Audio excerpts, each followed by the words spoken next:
दोस्तों आज के इस वीडियो में आपको लेके चलूँगा यील्ड फार्मिंग की दुनिया में, जहाँ पे हम एक नहीं बल्कि 4 अलग-अलग ब्लॉकचेन्स के ऊपर डिस्कस करेंगे कि कैसे आप यील्ड फार्मिंग कर सकते हैं। और मैं आपको इस वीडियो में ये भी बताऊँगा कि मेरे लिए फ़िलहाल सबसे ज़्यादा प्रॉफ़िटेबल यील्ड फार्मिंग कहाँ पे हो रही है। तो ये वीडियो ज़रूर एंड तक देखिए।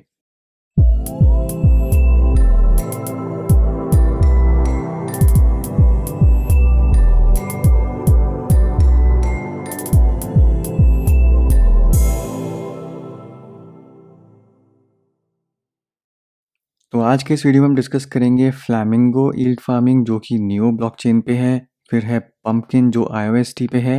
सन माइनिंग हो रही है ट्रॉन पे। और फाइनली हो रहा है डीफाई बॉक्स, जो है ईओएस पे। तो सबसे पहले बात करते हैं फ्लेमिंगो से। पर उससे भी पहले हम देख लेते हैं कि यील्ड फार्मिंग इतना ज़्यादा क्रेज़ क्यों है और यील्ड फार्मिंग का कंसेप्ट क्या है। तो कॉइन गेको पे, कॉइन मार्केट कैप पे यील्ड फार्मिंग का इतना ज़्यादा क्रेज़ हो चुका है कि इन वेबसाइट्स पे आपको अलग से यहाँ पे डेडिकेटेड सेक्शंस मिल जाएंगे। यहाँ पे आप देख सकते हैं कि इन्होंने यील्ड फार्मिंग के पूल्स जो हैं वो यहाँ पे डिफाइन करने शुरू कर दिए हैं। इनफैक्ट कॉइन गेको पे अगर आप आएंगे तो यहाँ पे आप सर्च कर सकते हैं बाय एस्टिमेटेड रिटर्न्स, कि कौन से जगह पे जाके आप यील्ड फार्मिंग करते हैं तो आपको कितने रिटर्न्स वहाँ पे फ़िलहाल अभी एक्सपेक्टेड हैं। तो यहाँ पे जो लिस्ट सॉर्टेड है वो है मोस्ट पॉपुलर जो अभी फ़िलहाल पूल्स चल रहे हैं, क्या वैल्यू यहाँ पे लॉक हो चुकी है और कितने रिटर्न्स आप एक्सपेक्ट कर सकते हैं। अगर मैं इसको यहाँ पे सॉर्ट करूँ तो आप देख सकते हैं कि कुछ ऐसे नए पूल्स हैं जो यहाँ पे आपको 30,000% तक का यहाँ पे रिटर्न दे रहे हैं। अब इतने ज़्यादा हाई रिटर्न्स बिल्कुल भी पॉसिबल नहीं है, सस्टेनेबल नहीं है, और काफ़ी सारी इसमें से आपने देखा होगा कि स्कैम्स भी हो जाते हैं और धीरे-धीरे करके ये जो रिटर्न्स हैं ये कम होते रहते हैं। तो जैसे ही लोग रियलाइज़ करते हैं कि इतने परसेंटेज यहाँ पे रिटर्न मिल रहा है, उतनी ही ज़्यादा यहाँ पे वैल्यू आ जाती है और उसके बाद ये जो एस्टिमेटेड रिटर्न है वो ड्रॉप हो जाता है। तो यील्ड फार्मिंग अगर आप सिर्फ स्टार्ट कर रहे हैं तो मैं रिकमेंड करूँगा कि जो ट्रस्टेड पूल्स हैं, जो ऑलरेडी पॉपुलर हो चुके हैं, अगर आप उनमें जाके यहाँ पे करते हैं यील्ड फार्म, तो सेफ्टी के पर्सपेक्टिव से आपके जो फंड्स हैं वो ज़्यादा सेफ रहेंगे।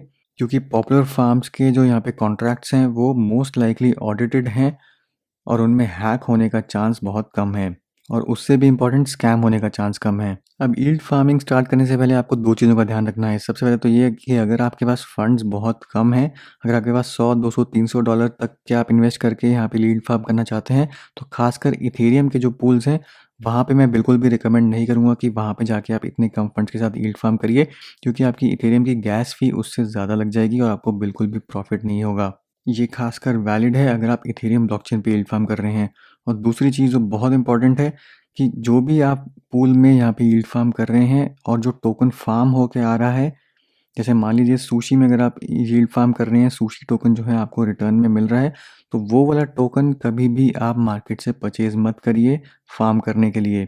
तो जो टोकन आपको फार्म होके ऑलरेडी मिल रहा है, वो टोकन बिल्कुल भी कभी भी परचेज मत करिए मार्केट में, क्योंकि अल्टीमेटली क्योंकि वो टोकन जनरेट हो रहे हैं, मार्केट में आ रहे हैं, तो वो धीरे धीरे करके प्राइस उनका डंप ही होगा। हालांकि इंसेंटिव ये होता है कि अगर आप वही टोकन वहाँ पे यील्ड फार्म करते हैं, लिक्विडिटी में डालते हैं, पूल में डालते हैं, तो आपको ज़्यादा रिटर्न्स मिलते हैं। तो ये आप कर सकते हैं कि किसी और पूल में डाल के वहाँ से टोकन्स ले लिए, उसके बाद वहाँ पे उसी टोकन को यूज़ करके और ज़्यादा यील्ड फार्म कर दिया। बट कभी भी मार्केट से इन टोकन्स को परचेज मत करिए, क्योंकि जिस प्राइस पे आप लेंगे, गारंटेड है कि लॉन्ग टर्म में उसकी वो वैल्यू नहीं रहेगी और वो धीरे धीरे करके डिक्लाइन करेगा। अब हो सकता है जो टोकन आप फार्म कर रहे हैं उसकी लिमिटेड क्वांटिटी हो और वो एक फिक्स कैप के बाद माइन होना बंद हो जाए, उसमें सिनेरियो थोड़ा डिफरेंट हो जाता है।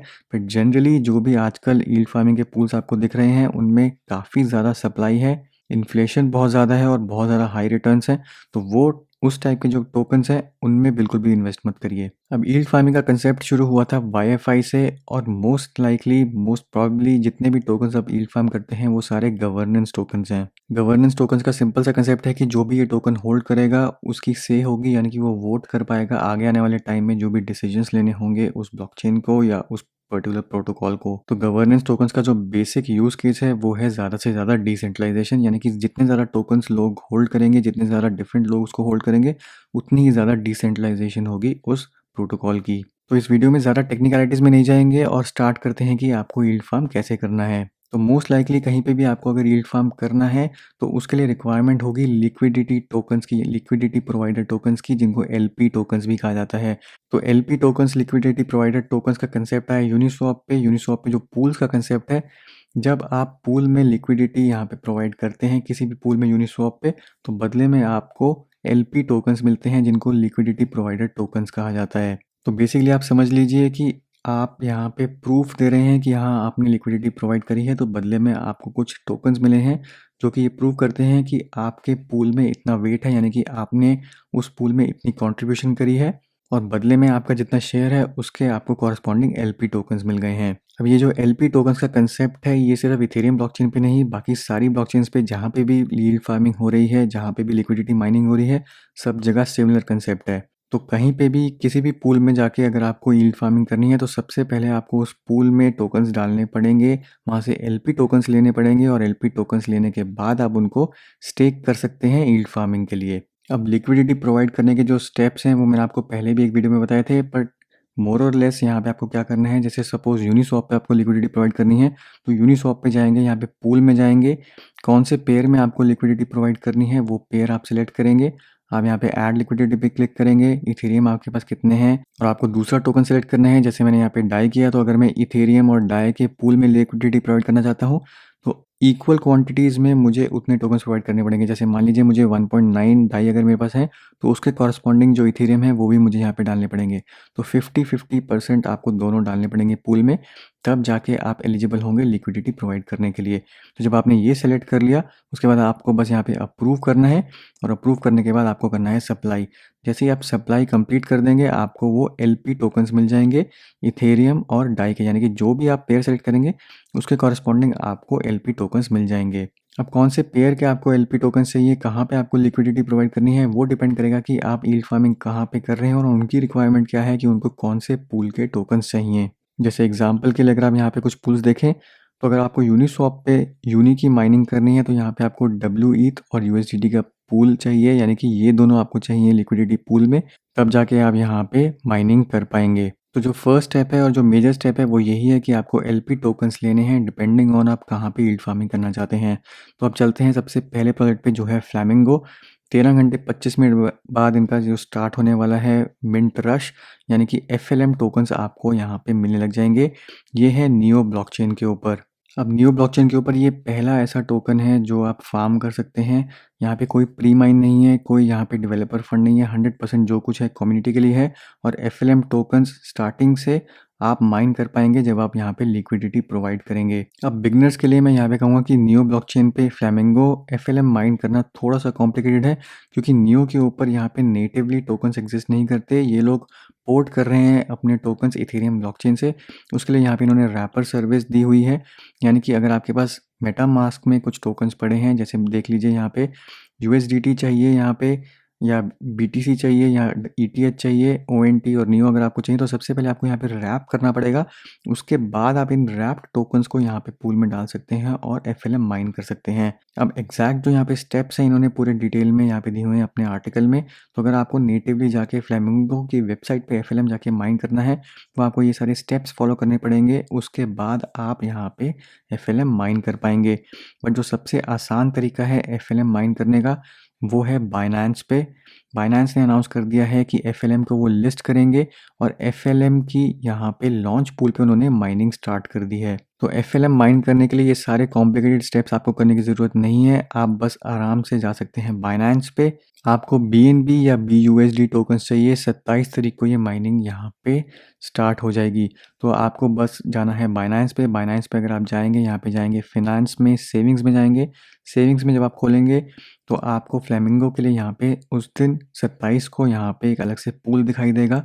जैसे कि आप देख सकते हैं यहाँ पे लॉन्च पूल के कुछ यहाँ पे आइकन्स बने हुए हैं। तो ऐसे ही फ्लैमिंगो का भी आपको आइकन दिखेगा। आपको BNB चाहिए या फिर BUSD चाहिए, और उसके बदले में आप फ्लैमिंगो यानी कि FLM कॉइन्स को माइन कर पाएंगे। तो अगर आप फ्लैमिंगो को माइन करने की उनकी खुद की वेबसाइट पे ये सारी कॉम्प्लेक्सिटीज़ को अवॉइड करना चाहते हैं, तो सबसे आसान तरीका है बाइनेंस पे जाके लॉन्च पूल में BNB या BUSD स्टेक कर दीजिए और आपको FLM जो है वो मिलने लग जाएंगे। अब जो बाकी तीन हैं, पंपकिन, सन और DeFi बॉक्स, ये उतने कॉम्प्लेक्स नहीं है, ये काफ़ी आसान है। अब पंपकिन जो है वो IOST पे है, और यहाँ पे आप देख सकते हैं कि पंपकिन की जो माइनिंग है वो 2 हफ्ते पहले यहाँ पे स्टार्ट हो गई थी। 1.88 मैं ऑलरेडी यहाँ पे पंपकिन माइन कर चुका हूँ। और यहाँ पे भी मैं वही चीज़ आपको रिमाइंड कराऊंगा कि पंपकिन को माइन करने के लिए पंपकिन बिल्कुल भी मत खरीदिए, क्योंकि यहाँ पे आप देख सकते हैं कि अलग अलग पूल्स हैं, और ये पूल्स डिपेंड करते हैं कि आप कौन से टोकन्स को लिक्विडिटी प्रोवाइड कर रहे हैं, कहाँ पे जाके आप लिक्विडिटी प्रोवाइड कर रहे हैं।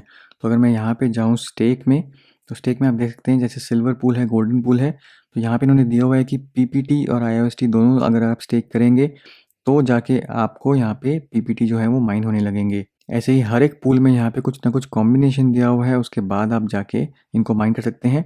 बट बिना कुछ पीपीटी लिए, बिना कुछ पीपीटी खरीदे मार्केट से आप कैसे पीपीटी माइन कर सकते हैं सिर्फ आईओएसटी को स्टेक करते हुए। तो अगर आपके पास ऑलरेडी आईओएसटी पड़े हैं, आपके वॉलेट्स में है, तो बस आपको यहाँ पे स्टेक करना है उन्हीं आईओएसटी को, कुछ भी आपको एक्स्ट्रा परचेज करने की ज़रूरत नहीं है। और जैसे ही आप स्टेक कर देंगे तो आपको पीपीटी मिलने लग जाएंगे।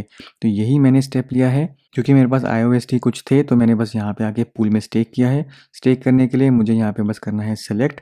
आपको सबसे पहले अपना वॉलेट कनेक्ट करना पड़ेगा इसके साथ, और ये मेटामास्क नहीं है, ये है आईओएसटी का वॉलेट। आईओएसटी का वॉलेट जब आप कनेक्ट कर लेंगे तो आपको यहाँ पे ऑलरेडी आपके जो टोकन्स हैं वो दिखने लग जाएंगे। जैसे आप देख सकते हैं मेरे जो टोकन्स हैं वो ऑलरेडी यहाँ पे स्टेक्ड है। बस दो ही ऑप्शन हैं, एक तो स्टेक की है और हार्वेस्ट की है। हार्वेस्ट यह है कि जो भी मैंने टोकन्स अभी तक यहाँ पे कमा लिए हैं उनको मुझे क्लेम करना है, तो मैं बस हार्वेस्ट पे क्लिक करूँगा और मैं उनको क्लेम कर पाऊँगा। स्टेक करने के लिए जो भी यहाँ पे मेरे पास टोकन्स है मैक्सिमम मैं यहाँ पे सिलेक्ट करूँगा और यहाँ पे कर दूँगा स्टेक, तो वो स्टेक कर देगा और मेरी जो पंपकिन की माइनिंग है वो स्टार्ट कर देगा। तो यहाँ पे आपको कुछ भी लिक्विडिटी प्रोवाइडर एलपी टोकन्स नहीं चाहिए, कुछ नहीं चाहिए, सिर्फ और सिर्फ आईओएसटी चाहिए। अगर आपके पास आईओएसटी है तो आप यहाँ पे पंपकिन अर्न कर सकते हैं। और आईओएसटी की डेक्स पे ही ये पंपकिन ऑलरेडी ट्रेड हो रहा है, तो यहाँ पे आप रेट भी देख सकते हैं कि एक पंपकिन का क्या अभी रेट चल रहा है। तो 1 पीपीटी इज इक्वल टू 18.7 आईओएसटी। तो बिना किसी इन्वेस्टमेंट के अगर आप यहाँ पे कुछ ना कुछ टोकन्स पाना चाहते हैं, जो कुछ यहाँ पे जनरेट हो रहा है ये फ्री में जनरेट हो रहा है क्योंकि मैंने यहाँ पे कुछ इन्वेस्ट नहीं किया हुआ। तो किसी भी यील्ड फार्मिंग में सबसे पहले यही ट्राई करिए कि बिना कुछ इन्वेस्ट किए आप वहाँ पे यील्ड फार्म कर पाएँ, कुछ टोकन्स ले पाएँ। और ट्राई करिए कि यील्ड फार्मिंग अगर स्टार्ट ही हुई है तो सबसे पहले वहाँ पे आप घुसें, क्योंकि सबसे ज़्यादा उस टाइम पे एपीवाई होती है। कम लोगों ने वहाँ पे स्टेक किया होता है तो जल्दी आपको टोकन्स मिलते हैं। धीरे धीरे करके जैसे जैसे वहाँ पे लोग टोकन्स ऐड करते रहते हैं, स्टेक करते रहते हैं, तो और आपके रिवॉर्ड्स कम होते रहते हैं। तो ऐसी कोई भी चीज़ किसी भी नई ब्लॉकचेन पे लॉन्च हो रही हो या कोई भी नया प्रोडक्ट जो ट्रस्टेड हो, ऑडिटेड हो, अगर वहाँ पे आप पहले होते हैं तो आपको उस चीज़ का एडवांटेज मिलता है। अब इसके बाद है सन माइनिंग। अब सन माइनिंग काफ़ी ज़्यादा प्रॉफिटेबल है क्योंकि यहाँ पे भी आप सिर्फ टीआरएक्स को स्टेक करके सन जो है वो क्लेम कर सकते हैं। जिन्होंने मेरा सन माइनिंग का वीडियो देखा था उन्होंने काफ़ी प्रॉफिट कमाया है जेनेसिस के टाइम पे, यानी कि पहले दिन से आपने अगर माइनिंग वहाँ पे स्टार्ट कर दी होगी तो आपने काफ़ी यहाँ पे सन कमा लिए होंगे, जिन्होंने आपको अच्छा खासा प्रॉफिट दिया होगा। और आज की डेट में भी अगर आप सन माइनिंग करते हैं, पीरियोडिकली सन को क्लेम करते रहिए और उसको मार्केट सेल आप कर सकते हैं। अब सन माइनिंग करने के लिए अगर आपके पास सिर्फ और सिर्फ ट्रॉन है तो वो भी आप यूज़ कर सकते हैं। अगर सिर्फ ट्रॉन को ही यहाँ पे स्टेक करते हैं तो 66.5% आपको यहाँ पे एपीवाई मिल रहा है। sun.io पे बस आके आपको यहाँ पे पूल सेलेक्ट करना है। टीआरएक्स पूल को सेलेक्ट करेंगे तो सिर्फ और सिर्फ ट्रॉन से ही आप यहाँ पे सन माइन कर पाएंगे। अगर आपके पास होबी का टोकन है HT तो उससे भी आप यहाँ पे सन माइन कर सकते हैं, आपको और कुछ परचेज करने की ज़रूरत नहीं है। उसके अलावा अगर आप यहाँ पे पूल में, अगर आपको लिक्विडिटी पूल प्रोवाइड करते हैं कोई, जैसे ट्रॉन और यूएसडीटी का मैंने किया हुआ है, तो उसके थ्रू भी आप सन माइन कर सकते हैं। तो अगर आपके पास कुछ यूएसडीटी पड़े हैं, कुछ ट्रॉन पड़े हैं, तो उस पूल को आप यहाँ पे आके यूज़ करिए क्योंकि यहाँ पे आपको थोड़ा सा एडवांटेज है, आपको थोड़े ज़्यादा सन यहाँ पे जनरेट होते हैं और इसका एपीवाई भी 135% है। अगर आपके पास यूएसडीटी नहीं पड़ा तो आप सिर्फ ट्रॉन से भी यहाँ पे कर सकते हैं।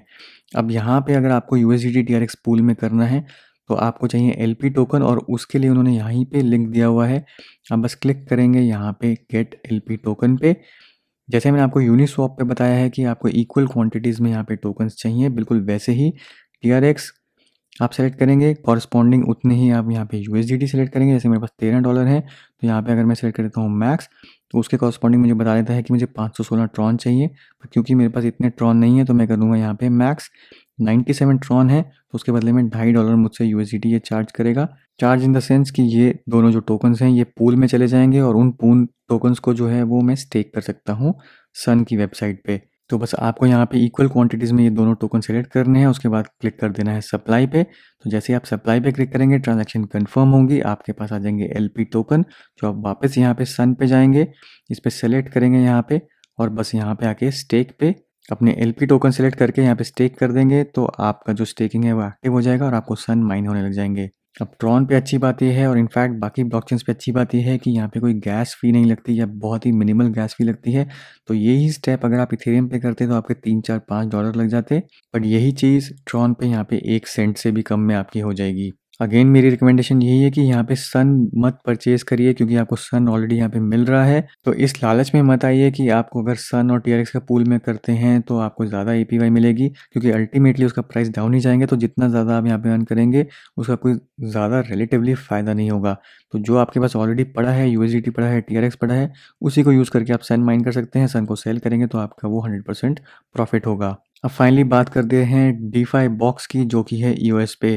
तो अभी तक जो पॉपुलर हो रहे हैं वो इथेरियम पॉपुलर हो रहा है, यहाँ पे ट्रॉन पॉपुलर हो रहा है, पर ईओएस की नज़र अभी तक ज़्यादा लोगों को नहीं पड़ी है और ईओएस पे ही मुझे सबसे ज़्यादा यहाँ पे अभी प्रॉफिट मिल रहा है, और वो है डीफाई बॉक्स में। तो अगर आपके पास कुछ ईओएस पड़े हैं, यूएसडीटी पड़े हैं, तो मेरी रिकमेंडेशन यही है कि आप यूएस के यहाँ पे डीफाई बॉक्स में लिक्विडिटी पूल में ज़रूर डालिए, क्योंकि फ़िलहाल ये सबसे ज़्यादा प्रॉफिट आपको जनरेट करके देगा। और आज की ही न्यूज़ है, डीफाई बॉक्स का जो टोकन बॉक्स है वो OKX पे भी लिस्ट हो गया है, जिसके कारण इसका प्राइस काफ़ी बड़ा है। अब डीफाई बॉक्स में आपको अपने वॉलेट, ईओएस वॉलेट से कनेक्ट करना पड़ेगा। उसके बाद आप जाएंगे यहाँ पे स्वैप में। स्वैप में दो ऑप्शन है यहाँ पे, स्वैप और लिक्विडिटी। स्वैप वही है जैसे यूनिस्वैप है या जस्ट स्वैप है, वैसे ही डीफाई बॉक्स में यहाँ पे स्वैप है। लिक्विडिटी में आप जाएंगे, यूएस और यूएसडीटी जैसे मैंने सेलेक्ट किया हुआ है, वही सेम चीज़ जो मैंने आपको हर जगह बताई है। यहाँ पे दोनों टोकन सेलेक्ट करेंगे, इक्वल क्वांटिटीज़ में डालेंगे, ऐड लिक्विडिटी करेंगे, तो आपको मिल जाएंगे यहाँ पे आपके एलपी टोकन्स। उसके बाद आपको जाना है यहाँ पे माइन बॉक्स में, और वही एलपी टोकन्स को आपको जाके यहाँ पे स्टेक कर देना है। अब यहाँ पे आप देख सकते हैं कि कितनी सारी ऑप्शंस अवेलेबल हैं। कोई भी कॉम्बिनेशन ऑफ टोकन्स अगर आपके पास पड़े हैं तो वो आप प्रोवाइड कर सकते हैं लिक्विडिटी प्रोवाइडर में, और आके यहाँ पे स्टेक कर सकते हैं। अब डिपेंडिंग ऑन कि आपके पास कौन से टोकन्स पड़े हैं उसके हिसाब से यहाँ पे माइनिंग वेट है। बट यहाँ पे ईओएस और यूएसडीटी हैं जो सबसे सेफ है, क्योंकि मैंने यहाँ पे कोई इन्वेस्टमेंट नहीं करी। जो मेरे पास ऑलरेडी पड़े थे मैं उन्हीं को यूज़ कर रहा हूँ। तो जो भी मैं यहाँ पे बॉक्स टोकन जनरेट कर रहा हूँ वो मेरा प्रॉफिट है। इनफैक्ट डीफाई बॉक्स जो है वो और भी ज़्यादा आसान है, क्योंकि आपको बस लिक्विडिटी प्रोवाइड करनी है पिछले स्टेप में, और ये जो स्टेकिंग वगैरह है ये ऑलरेडी आपके लिए कर देगा। आपको और कोई भी स्टेप नहीं लेना है, आपको सिर्फ और सिर्फ लिक्विडिटी प्रोवाइड करनी है, और ये आपकी बॉक्स माइनिंग जो है वो स्टार्ट कर देगा। अब ये प्रॉफिटेबल क्यों है इतना, ये मैं आपको दिखाता हूँ कि अभी मेरे पास 24 घंटे भी नहीं हुए हैं जिसको मैंने स्टार्ट किया है वो है। और यहाँ पे आप देख सकते हैं कि मेरे जो टोकन्स जनरेट हो रहे हैं, जैसे 0.63 मैं ऑलरेडी यहाँ पे क्लेम कर चुका हूँ, और 0.13 आप देख सकते हैं मेरे पास ऑलरेडी यहाँ पे क्लेम के लिए पड़े हैं। तो ये जो टोकन्स हैं ये अब OKX पे भी लिस्ट हो गए हैं और न्यूडेक्स पे ऑलरेडी ट्रेड हो रहे हैं। तो अब यहाँ पे देखेंगे कि एक टोकन की वैल्यू कितनी है, तो लगभग 6 EOS जो वैल्यू है एक टोकन की है। तो अगर मैं यहाँ पे 0.63 का मतलब है मैंने एक दिन में यहाँ पे लगभग 3 EOS के आसपास कमा लिए हैं।